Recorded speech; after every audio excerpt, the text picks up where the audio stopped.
ubwirinzi bw'Ubushinwa aribwo buri kumira misile zose Amerika iri kurasa ku gihugu cya Iran. Gusa ikinyamakuru cyitwa The Indian News cyangwa Time of India cyatangaje yuko iyi ndege ishobora kuba yararashwe. Indege nke z'Abanyamerika ziri mu bwoko bwa F-15E zimaze kuraswa cyangwa zamaze kuhangirikira indege nke z'Abanyamerika. Ikindi drone zirenga 17 z'Abanyamerika ziri mu bwoko bw'ingi tumaze kuvuga. Zingizi zose zaburiwe irengero, zimwe muri zo zarashimuswe, izindi ziraraswa, ziratwika, izindi muri zo ibingibi ni gucika intege ku Banyamerika. Indege 3 zarashwe mu minsi 2. Mu bindi byakomeje kuvuga ahangaha, abasirikare bagera ku 13 b'Abanyamerika bamaze gupfa kuri uru rugamba, ndetse baguye muri imirwano ikomeje kuba yaraswa hagati y'igihugu cya Amerika, Iran ndetse n'Abanya-Israeli. Abasirikare bagera kuri 365 bamaze gukomerekera muri no bitero bikomeje kuba muri buri munsi. Aba ni Abanyamerika gusa. Ikindi, indege 43 zarangiritse z'Abanyamerika ziguye muri no bitero by'Abanyamerika. Zarangiritse zose zirahangirikira, kandi inyinshi muri zo zararashwe n'ubutasi ndetse n'igisirikare cy'Abanya-Iran ndetse n'abafatanyabikorwa bayo muri RGC n'abandi batandukanye. Hagati ya biliyoni 25 ndetse na 30 z'amafaranga y'amadolari y'Abanyamerika niko gaciro k'umutungo w'Abanyamerika umaze gutikirira mu ntambara y'Abanya-Iran. Bamaze kuba basesagurwa cyangwa se indege zabo zarashwe, amato yabo yatwitswe, ndetse igisirikare cyabo bapfuye n'ibindi bitandukanye byangirikiye muri iyi ntambara bihwanye n'ayo mafaranga. Imboni TV ndagusuje kandi ngwifurije byiza hano hose uratandukanye. Wowe muvandimwe inshuti yacu ukunda ibiganiro nyakuri cyane yitwa Imboni TV, nitwa Ajabu Marashimba. Ikaze muri aya makuru agezweho. Tugiye gusura muri Burasirazuba bwo hagati ahari kubera intambara ikomeje guhuza Iran, Amerika ndetse na Israeli. Intambara ikomeje gukomera cyane kubera ko uyu munsi hari indege ya Leta Zunze Ubumwe za Amerika yamaze guhanurwa, yamaze kuraswa n'igisirikare cya Iran. Indege yari gukora ubutasi mu kirere cya Iran cyane cyane hejuru y'umuhora wa Hormuz. Iyi ndege yarasiwe mu kigobe cya Persi iraraswa, ndetse kandi ntabwo iraboneka, iracyashakishwa, ibisigazwa byayo ntago biraboneka. Ikindi, hari abasirikare benshi ba Amerika bamaze gupfa, hari abayisirayeli bese bamaze gupfa, hari ibikoresho byinshi bya Amerika byahangirikiye. Ndabikubwira uko byose byagenze, ariko kandi ndakubwira uburyo ki ubwirinzi bw'Uburusiya, ubwirinzi bw'Ubushinwa aribwo buri kumira misile zose Amerika iri kurasa ku gihugu cya Iran. Mu by'ukuri ntabwo byoroshye kugeza uyu munsi. Reka dutangire nkubwira yuko muri rusange uko bihagaze. Hari misile zitandukanye Amerika iri kurasa mu gihugu cya Iran, ariko izi misile zose ziri gusamwa n'ubwirinzi bw'igihugu cy'Ubushinwa, kubera ko Ubushinwa bwamaze kohereza misile zitandukanye muri Iran. Ikindi kandi, Ubushinwa bwamaze kohereza ubwirinzi bw'ikirere ndetse n'ubwo bukubutaka. Misile zose Amerika iri kurasa ziri kumirwa cyangwa ziri gusamwa na misile z'Abashinwa zahereje, bitewe nuko Abashinwa bafite inyungu nyinshi bakura mu gihugu cya Iran, mu buryo bwa gisirikare, mu buryo bwa mikoro, mu buryo butandukanye bwa diplomasi n'ibindi. Misile rero zirimo zifashishwa na Iran mu gusama ndetse no kumira ibisasu biri kuva muri Amerika no mu gisirikare cyabo, ziri gusamwa n'igisirikare n'ubwirinzi bwoherejwe n'Abarusiya kugira ngo ukomeze kuba bwafasha kuba bwatera imbere, bitewe nuko Ubushinwa hari peteroli nyinshi cyane bukoresha bukura muri kino gihugu, nkuko dukunda kugera twabikugarukaho. Ikindi nakubwiye nuko muri rusange hari indege y'intambara y'Abanyamerika yamaze kuburirwa irengero cyangwa se yamaze kuraswa n'Abanyarani. Niko bigaragara, ni indege yari isanzwe ikora ubutasi mu kirere cya Iran hejuru muri Hormuz. Nkuko bigaragara, ku busanzwe Amerika iyo imaze iminsi ikorera ubutasi hejuru mu kirere, ifite indege, amadrone n'ibindi bitandukanye hejuru mu kirere cya Iran. Hanyuma rero muri izi ndege zikora ubutasi ndetse na za drone zimaze iminsi hejuru ya Hormuz ndetse no ku bigo bitandukanye nk'ikigobe cya Persi ndetse no handi hatandukanye kuri ibi byambu. Amerika yohereje indege na drone zikora ubutasi hejuru mu kirere, hanyuma ikazajya zihereza ubutasi, zarangiza amakuru yayo zikayakoresha icyo zishaka. Ibyo byatumye Amerika ijya gufunga ibyambu bya Hormuz, byari byamaze kuyohera cyane.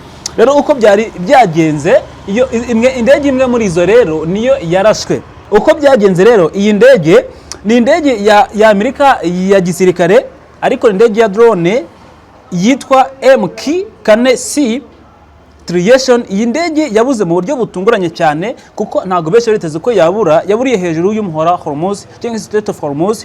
Ni drone yari ifite agaciro k'amafaranga agera kuri miliyoni 240 z'amadolari ya Amerika. Miliyoni z'amadolari y'amanyamerika. Iyi drone kandi yari imaze amasaha hafi 3 mu kirere cya Iran iri gutata ndetse iri gushaka amakuru yose hejuru y'ikirere cya Iran kugira ngo yagenzure ko yakabaye. Iyi drone kandi bivuga ko yarasiwe hejuru y'ikigobe cya Persi. Bango yakoze ubutasi hejuru y'umuhora Hormuz irangije igera no kuri Persi, ikigobe cya Persi, ndetse binavuga ko ariho yaburiwe irengero cyangwa se ariho yarasiwe. Iyi ndege yari igiye gusubira aho yari yakomotse ku kigo cya gisirikare mu Butaliyani. Yaje hano iturutse mu Butaliyani hari ikigo cya gisirikare cy'ibintu by'abanyamerika bya gisirikare mu Butaliyani. Yari igiye kwasubizwa isa n'isoje akazi kazo ihitibura kuri radari ako kanya. Mu buryo butunguranye cyese butamenyekanye neza, yahinduye icyerekezo yerekeza muri Iran. Mbere y'uko iyi ndege iburirwa irengero, yerekanye kode yayo iranga, yari ifite kode 2700. Ni ikimenyetso cyayirangaga cyese ari nko gutanga umuburo yuko hari ikintu kibaye kidasanzwe, irimo imenyesha abari kwigenzura kuri radari yuko igize ikibazo, yuko ikeneye undi butabazi ndetse n'ubufasha. Ibyo byose bikiba, yahise ijya mu butumburuke bwa metero zigera kuri bw'ibirometero bigera kuri 10. Mbere gato yari imikora ubutasi mu birometero bigera kuri 50 z'ubutumburuke hejuru. Nuwango yari imikora akazi ku birometero 50 by'ubutumburuke, ariko igize ikibazo ihita ku birometero 10 by'ubutumburuke. Babona ko hari ikibazo kibaye. Rero ihitibura kuri radari ako kanya, ndetse mu kanya gato cyane ihitibura irengero ako kanya. Rero iyi ndege nk'uko bigaragara y'abanyamerika yakozwe n'ikigo cyitwa Northrop Grumman, ndetse iyi ndege yakozwe igenewe ubutasi cyane cyane ubutasi bikorerwa mu nyanja, kujya bagenzura ubucuruzi bunyura mu nyanja, ubuhakorerwa bya gisirikare n'ibindi bitandukanye, ndetse n'ubundi bucuruzi bwose buca mu mazi. Iyi ndege akazi kayo ni ukora ubutasi ariko bunyuze mu nyanja ndetse no mu mazi agiye atandukanye. Ikindi kandi yagiye akoreshwa nuko ikoreshwa mu buryo bwa gisirikare kurusha ibindi byose. Niko kazi kayo, yifashishwa n'abasirikare kugira ngo bare buryo ki ubutasi bukomeje kugenda bugmera muri rusange. Iyi ndege ifite ubushobozi bwo kumara amasaha 28 mu kirere iri gukora akazi kayo k'ubutasi. Bibango ishobora kumara umunsi wose iri mu kirere nta muntu umwe uri kubasha kuyibona, cyangwa se mu gihe nta kibazo yabagize irimo igenzura akazi kayo nta kibazo yagize. Iyi drone kandi ifite ubushobozi bwo kuba yakora muri situation yose, haba mu mvura haba kuzuba, nta muntu wapfa kwibuza gukora muri condition yose uko yaba imeze. Ikindi kandi ishobora kugenzura ibice binini cyane by'ahantu bayitumye kuba yagenzura nta kibazo bashije kuba yagira, kuko ifite ubushobozi bwo kureba mu byerekezo bitandukanye ndetse no muri metero nyinshi cyane ahantu iri no mu ntera ndende cyane ukurikije aho iri, ku buryo amakuru y'ubutasi bayitumye yose n'ahayikikije yose baje kuyazana nta kibazo kimwe ibashije kugira. Iyi drone kandi ibasha gukorana n'indege yitwa P8 Poseidon, ndetse ishobora mu gukoreshwa mu makuru ya gisirikare ndetse n'uburyo bw'ubukungu, ndetse kandi ishobora kuba yakora idafite radari. Iyi ndege ishobora kuba yakoreshwa idafite radari gusa, ariko kandi ikindi gihari cyane ikurikiranwaho nuko ishobora kuba yakora nta mato ahari, ikindi igakora nta bwirinzi bundi buhari, igakora yo ubwayo yonyine kubera ko ifite ubushobozi bwo kwikoresha mu gihe yahawe gahunda n'izicyo se misiyo mu buryo buteganijwe nk'uko yakozwe. Ifite kandi kamera ziyifasha gukora akazi kayo neza, kuko zifata amashusho ari mu bwoko bwa HD, amashusho meza cyane akomeye cyane. Ikindi ishobora gukora igihe kirekire cyane nk'uko bigaragara mu masaha menshi cyane nk'uko twabigarutseho. Ifasha kandi guhuza amakuru mu gisirikare yahawe, ndetse igahuza n'abantu benshi batandukanye bayihaye amakuru n'andi yose yahawe, ikabasha kuyahuza ndetse ikayasesengura, ikamenya igikwiriye gukorwa, ndetse ikaripotinga amakuru y'ingenzi yatumwe ku kazi kayo k'igisirikare. Rero Iran bikekwa ko ariyo yarashe iyi ndege ndetse ikaba yarayishimuze, cyangwa se bikaba byaba ikibazo cya tekinike, kuko ntago Amerika irashimangira ko yarashwe. Gusa Amerika yo yashimangiye ko drone yabo yabuze bataza aho iri, kuko kugeza n'uyu munsi ntabwo iragaragara, ntago Amerika izi ahantu iyi ndege yabo yaburiwe. Abanyamerika benshi batangaje ko indege yaba yararashwe, abandi bakavuga ngo ishobora kuba yagize ikibazo cya tekinike. Ntabwo Iran iratangaza ko yarashe muri rusange. Gusa ikinyamakuru cyitwa The Indian News cyangwa Time of India cyatangaje yuko iyi ndege ishobora kuba yararashwe. niko cyabyanditse. Rero ngo kubura kuri drone, kuba iyi drone yaraburiwe irengero ndetse ikabura kuri ku byerekezo bitandukanye na za radari, ndetse ikabona amasaha menshi cyane itarabonerwa irengero, ni cyerekana ko harimo ikibazo gikomeye cyane cyarekeje mu gisirikare cy'abanyamerika, ndetse hakaba hagaragaramo gucika intege kw'abanyamerika ku rugamba muri Iran bakomeje kuba bahanganamo n'igihugu cya Iran. Kuba iyi ndege rero yarabuze, ikindi bigaragaza ni ibintu byo gucika intege ku rugamba, ndetse bikanagaragaza yuko kuba hari ubuhanga bundi Iran yaba ifite guko bishoboka ko yaba arashimuse iyi drone, ndetse amakuru ifite kugira ngo bayakoreshe nabo mu butasi bwayo ndetse mu gisirikare cyabo babashe gutegura urugamba n'ibindi bitero bitandukanye. Bikekwa ko yaba arashimuswe n'abanya-Iran cyangwa se bakayirasa, gusa nta kisigazwa cyayo na kimwe cyagaragaye ngo bikekwa ko yaba arashwe. Ni mpamvu mvuga yuko yaba arashimuswe cyangwa se ikaraswa none ikogwa muri mu nyanja mu kigobe cya Persi cyangwa se muri Hormuz akiba itaragaragara. Ikindi nuko ikinyamakuru cyitwa The Kenya Times kivuga yuko ibindi byagaragaye kuri iyi ndege cyangwa se byabaye muri iyi minsi itambutse no muri iyi minsi, nuko ari indege benshi bagishakisha ntago bizwi neza. Gusa Amerika bavuze ko yabuze, ariko ntibazi ngo yabuze muhe buryo, n'abari bari kugenza kuri radari nta kintu na kimwe baratangaza kuri iri bura ry'iyi drone. Hari byinshi byahombye by'abanyamerika muri uru rugamba. Abanyamerika n'abanya-Iran bahombye ibintu byinshi cyane kugeza aka kanya, bahombeye muri iyi ntambara ndetse muri uru rugamba, kubera yuko indege nke z'abanyamerika ziri mu bwoko bwa F-15E zimaze kuraswa cyangwa zamaze kuhangirikira indege nke z'abanyamerika. Ikindi drone zirenga 17 z'abanyamerika ziri mu bwoko bw'ingi tumaze kuvuga bwa MK-9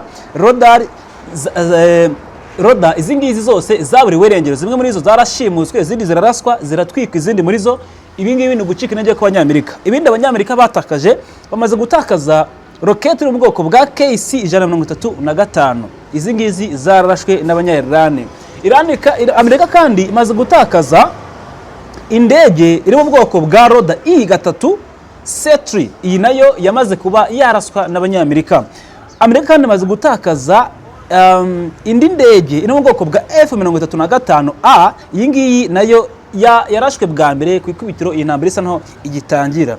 Hari kandi ibindi bivuga yuko indege eshatu zarashwe mu minsi ibiri ndetse mu munsi umwe mbere y'ahantu byari byabereye mu gace kari gasa n'umukiza bari kubirangira harashwe. Ni indege yere mu gace kasa naho ngo kari mu bice by'inshuti za Amerika. Iyi ndege iraraswa mu buryo batamenye neza, ariko bivuga ko yarashwe n'abanya-Iran. Mu bindi byakomeje kuvuga ahangaha, abasirikare bagera ku 13 b'abanyamerika bamaze gupfa kuri uru rugamba, ndetse baguye muri iyi mirwano ikomeje kuba yaraswa hagati y'igihugu cya Amerika, Iran ndetse n'abanya-Israeli. Abasirikare bagera kandi ku abasirikare bagera kuri 365 bamaze gukomerekera muri no bitero bikomeje kuba muri buri munsi. Aba ni abanyamerika gusa. Ikindi, indege 43 zarangiritse z'abanyamerika ziguye muri no bitero by'abanyamerika.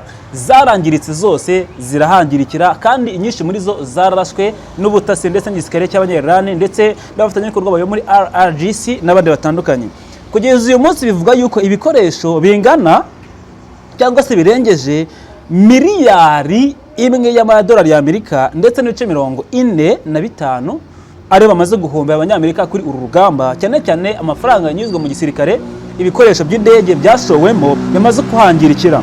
Ikindi nuko ibivuga yuko igiteranyo cy'amafaranga menshi muri rusange, bivuga ko nkuko byanditswe n'ikinyamakuru The Time of Kenya cyanditse yuko amafaranga igihugu Leta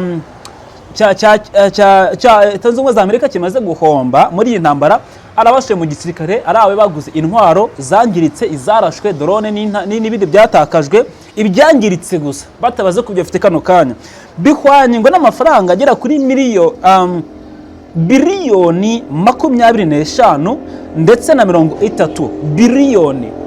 Bango hagati ya biliyoni 25 ndetse na 30 z'amafaranga y'amadolari y'Amerika niko gaciro k'umutungo w'abanyamerika umaze gutikirira mu ntambara y'abanya-Iran. Bamaze kuba basesagurwa cyangwa se indege zabo zarashwe, amato yabo yatwitswe, ndetse igisirikare cyabo bapfuye n'ibindi bitandukanye byangirikiye muri iyi ntambara bihwanye n'ayo mafaranga. Na amafaranga mu Nyarwanda menshi cyane, kubera ko biliyoni n'amafaranga menshi, no kugera kuri biliyoni 30 z'amafaranga y'amadolari y'amanyamerika n'amafaranga menshi cyane atagira ingano. rero ni byinshi byakomeje kuvuga kuri uyu munsi, gusa ikindi cyakomeje kuvuga nuko Donald Trump avuga yuko muri iyi minsi ya vuba hagiye kuba ibiganiro bigiye kuhuza n'abanya-Iran. Ikindi nuko kuri uyu wa kane hagomba kuba ibiganiro bihuza igihugu cya Liban ndetse na Israel. Nuko bimeze mu makuru hageze umara aka kanya. Hanyuma njye nitwa Ajab Umar, shavuze ko barutwe bakogezweho Imana ibindi gacyo rekomeza. Jabless. Imboni TV, imboni ya rubanda.